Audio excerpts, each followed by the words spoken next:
3 സംഖ്യകളുടെ ശരാശരി 12ആണ്. ആദ്യത്തെ 2 സംഖ്യകളുടെ ശരാശരി 10ഉം അവസാനത്തെ 2 സംഖ്യകളുടെ ശരാശരി 14ഉം ആണെങ്കിൽ അവയിൽ ഏറ്റവും ചെറിയ സംഖ്യ ഏത്?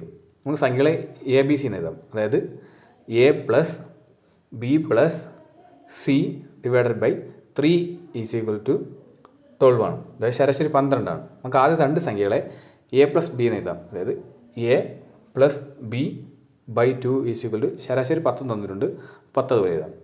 അതുപോലെ അവസാനത്തെ 2 സംഖ്യകളെ അതായത് ബി പ്ലസ് സി എന്ന് എഴുതാം. B plus C by 2 is equal to തന്നിട്ടുണ്ട് 14 അതുപോലെ എഴുതാം. ഇനി അടുത്തത് A plus B plus C is equal to നമുക്ക് 3 അപ്പുറത്തുണ്ടാകുമ്പോൾ 36 എന്നാവും.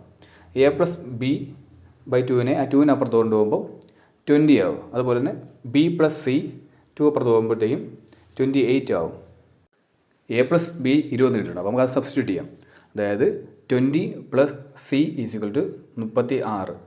C is equal to 36 minus 20 എന്നായി, അതായത് 16. നമുക്ക് ഇപ്പോൾ സി കിട്ടി. ഇനി ബി പ്ലസ് സിയിൽ കൊടുക്കാതെ B plus 16 is equal to 28 എന്ന് വരും. അതായത് B is equal to 28 minus 16 is equal to 12 എന്ന് വരും. നമുക്കിപ്പോൾ സിയും കിട്ടി ബിയും കിട്ടി. ഇനി നമുക്ക് എ പ്ലസ് ബി പ്ലസ് സിയിൽ കൊടുക്കാതെ അതായത് എ പ്ലസ് ബി 12 ആണ്. അപ്പോൾ 12 അവിടെ എഴുതുന്നു. അതുപോലെ സി 16 ആണ്. 16 അതുപോലെ എഴുതുന്നു. ഈസ് ഈക്വൽ ടു 36 തന്നിട്ടുണ്ട്. അതായത് എ ഈസ് ഈക്വൽ ടു ബാക്കി അപ്പുറത്ത് കൊണ്ടുപോകും 36 minus 16 minus 12 is equal to 36 16 20 ആവും. പിന്നെ മൈനസ് 12 ഈസ് ഈക്വൽ ടു 8 എന്ന് വരും.